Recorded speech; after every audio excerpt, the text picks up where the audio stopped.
मित्रों नमस्कार। मैं रोशन हूँ और 2024 की तैयारियां चल रही हैं। प्रधानमंत्री नरेंद्र मोदी बहुत ज़ोर शोर से चुनाव की तैयारी कर रहे हैं। अभी उन्होंने भोपाल में जो वंदे भारत एक्सप्रेस लॉन्च के दौरान जो बातें कही वो उनका चुनावी एजेंडा था। और 28 जून की रात को उन्होंने गृह मंत्री अमित शाह, भाजपा अध्यक्ष जेपी नड्डा और जो संगठन महामंत्री हैं बीएल संतोष, उनके साथ लंबी बैठक की और उस बैठक में उन्होंने पूरा रोड मैप तैयार किया। और ऐसा जो खबर आ रही है कि शायद जल्दी ही भाजपा में और केंद्र सरकार में बड़े पैमाने पर फेरबदल होने वाला है।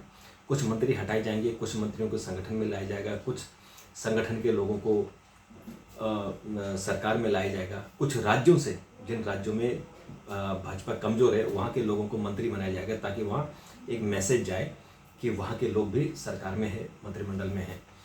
और इसके अलावा यूसीसी यानी समान नागरिक संहिता पर भी बहुत जोर शोर से तैयारी चल रही है। पहले हम बात करते हैं मंत्रिमंडल विस्तार की। तो मंत्रिमंडल विस्तार के लिए भाजपा अध्यक्ष जेपी नड्डा, गृह मंत्री अमित शाह और प्रधानमंत्री नरेंद्र मोदी, इन तीनों के बीच में और संतोष, चार लोगों के बीच में जो मीटिंग हुई है उसमें कैसे फाइन ट्यून किया जाए। क्योंकि जो चुनाव लड़ा जाता है, चुनाव से 2 और 2 4 नहीं होता है। चुनाव में केमिस्ट्री होती है, केमिस्ट्री मिक्सिंग होती है। तो राज्यों में क्या स्थिति है, राज्यों में संगठन कैसे काम कर रहा है, कहाँ भाजपा कमजोर है, किस जाति में कमजोर है, किस समुदाय में कमजोर है, वहाँ के लोगों को उठाकर अगर मंत्रिमंडल में आप लाएंगे तो मैसेज जाता है कि हमारे आदमी को मंत्री बना दिया गया है, उसका एक असर होता है। तो उसी की ही उधेड़-बुन में पिछले 1 महीने से अमित शाह और जेपी नड्डा, बीएल संतोष के बीच में मीटिंगें चल रही थी। बहुत सीक्रेट मीटिंगें चली, कई रात घंटे 2-2 दिन तक मीटिंगें चली। और उसके बाद प्रधानमंत्री जब अमेरिका से लौट के आए, भोपाल गए, वहाँ उन्होंने अपने भाषण में बहुत क्लियर कट कहा उन्होंने यूसीसी को लेकर। तो जो उन 3 लोगों की मीटिंग हुई थी, उन्होंने बात कल रात जब 28 जून को प्रधानमंत्री ने मीटिंग ली तो उन्होंने फीडबैक दिया और बताया कि देश में क्या स्थिति है, हम कहाँ जीत सकते हैं, कहाँ हार सकते हैं। तो मोटे तौर पर जो बात उभर कर आ रही है कि भाजपा जो नॉर्थ इंडिया है, उत्तरी भारत में भाजपा सिचुएशन पॉइंट पर है, यानी अपने उच्च स्तर पर है। इससे ज़्यादा सीटें भाजपा नहीं ले सकती है क्योंकि उत्तराखंड, दिल्ली, आपका हरियाणा, राजस्थान, गुजरात, मध्य प्रदेश, छत्तीसगढ़, इनमें भाजपा सैचुरेशन में है, यानी उसकी जो अधिकतम लोकसभा की सीटें हैं। तो अब उसको यहाँ से सीटें कम होनी है, चाहे उत्तराखंड में कम हो, दिल्ली में कम हो, हरियाणा में कम हो, कुछ तो कम होगा। 100% बीजेपी को नहीं मिलने वाली है। तो जो 305 सीटें हैं उनमें से कितनी कम हो जाए, क्योंकि बीजेपी जो विपक्ष की मीटिंग अभी पटना में हुई थी, उनका फोकस ये था कि बीजेपी को कम से कम 70.5 सीटें कम कर दो। तो अगर बीजेपी को बहुमत नहीं मिलेगा तो फिर खिचड़ी सरकार बन जाएगी, यानी थर्ड फ्रंट की बन जाएगी। लेकिन प्रधानमंत्री को इस बात में पूरी तरह से इस बात का जिक्र है। तो प्रधानमंत्री ने इनको बुलाया और इनसे बात की और कहा कि हम अगर हमें ज़्यादा सीटें जीतनी है तो चूँकि अब हम राम मंदिर वाला इशू भी पूरा हो गया, 370 वाला भी पूरा हो गया है, तो यूसीसी के बहाने सारे हिंदू फिर एकजुट हो जाएंगे। और हिंदू ही नहीं, दूसरे धर्म के लोग भी हो सकते हैं, उसमें मुस्लिम महिलाएं भी जुड़ सकती हैं, ईसाई महिलाएं भी जुड़ सकती हैं, क्योंकि यूसीसी में मुस्लिम महिलाओं और ईसाई महिलाओं को बहुत ज़्यादा इसमें बेनिफिट है, उनके अधिकार इसी में संरक्षित है। तो उनको ऐसा लगता है कि लोग जाति धर्म को छोड़कर मोदी को वोट देंगे, मोदी वर्सेस अलग हो जाएंगे। और मोदी ने ये साफ कह दिया कि कोई कैंडिडेट नहीं होगा, एक ही कैंडिडेट होगा, वो होगा कमल, यानी मोदी के नाम पर और भाजपा के नाम पर वोट पड़ेगा। तो क्लियर हो गया। अब इसको जो है कैसे सीटें बढ़ाना है। एक तो यूसीसी है, सीटें कहाँ बढ़ेंगी, पंजाब में, क्योंकि वहाँ 0 है बीजेपी, 1 सीट उनको कुल मिली है।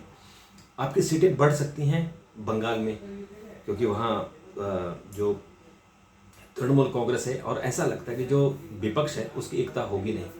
तो वहाँ तृणमूल कांग्रेस की जो 22 सीटें थी और बीजेपी 17 सीटों पर आ गई थी, तो ये सीटें बढ़ेंगी बीजेपी की, वहाँ बढ़ सकती हैं, वहाँ फोकस करने। उत्तर प्रदेश में बढ़ सकते हैं क्योंकि वहाँ भी बीजेपी की 63 सीटें हैं 80 में से।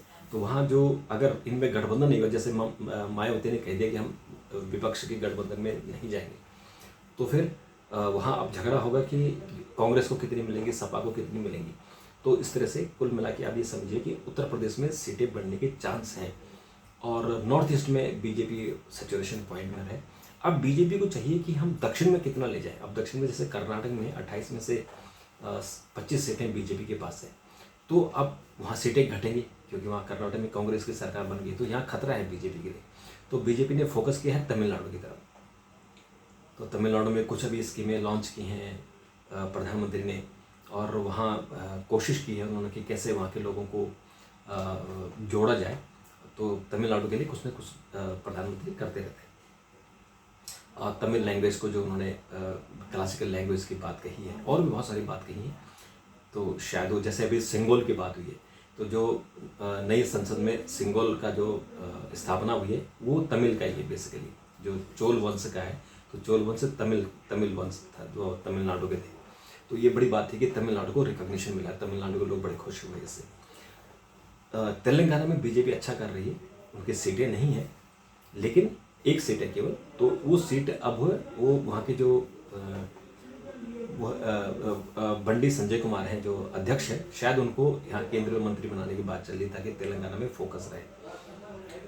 और इसी तरह से आंध्र में भी कोशिश हो रही है, आंध्र में बीजेपी टीडीपी के साथ कोशिश कर रही है। ऐसे ही तमिलनाडु में भी कोशिश हो रही है, अन्नादम्मु के साथ है। फिर आपकी केरल में कोशिश, वहाँ आरएसएस बहुत जोर लगा रहा है कि किसी तरह से वहाँ कुछ सीटें, कुछ वोट परसेंटेज मिले।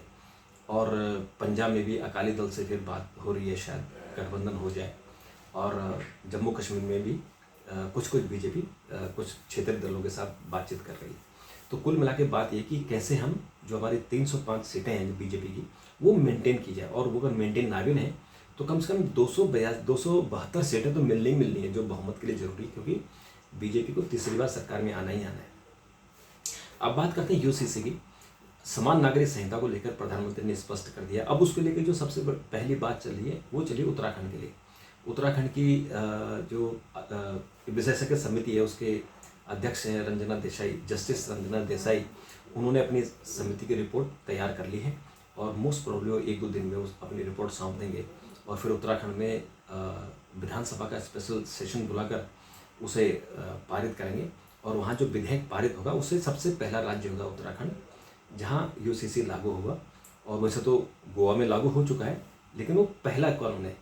उसके जो अभी नए रिजिम में उत्तराखंड में पहला होगा। और ऐसा है, बीजेपी को लगता है, सरकार को, कि अगर उसमें कुछ लोग कोर्ट चले गए तो फिर कोर्ट उसकी माइनॉरिटी उसकी बहुत ही गहनता से अध्ययन करेगा, और जो उसके लूप होल्स होंगे उन लूप होल्स के आधार पर केंद्र का कानून बनेगा।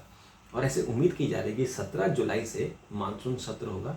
तो मानसून सत्र में इस बिल को शायद टेबल किया जाए, फिर स्टैंडिंग कमेटी को सौंपा जाए और फिर विंटर सेशन में उसको पास कर लिया जाए।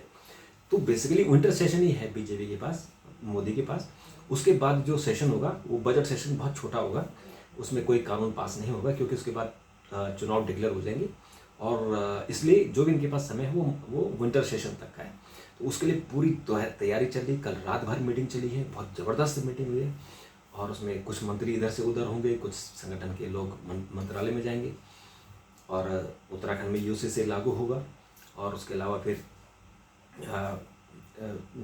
जो विंटर सेशन तक यूसीसी पास हो जाएगा, समान नागरिक संहिता पास हो जाएगा। तो मित्रों, ये लेटेस्ट इन्फॉर्मेशन थी जो आपको देनी थी। अगर आपके पास कोई इन्फॉर्मेशन हो तो मुझे जरूर दीजिएगा। तब तक के लिए नमस्कार, थैंक यू, धन्यवाद।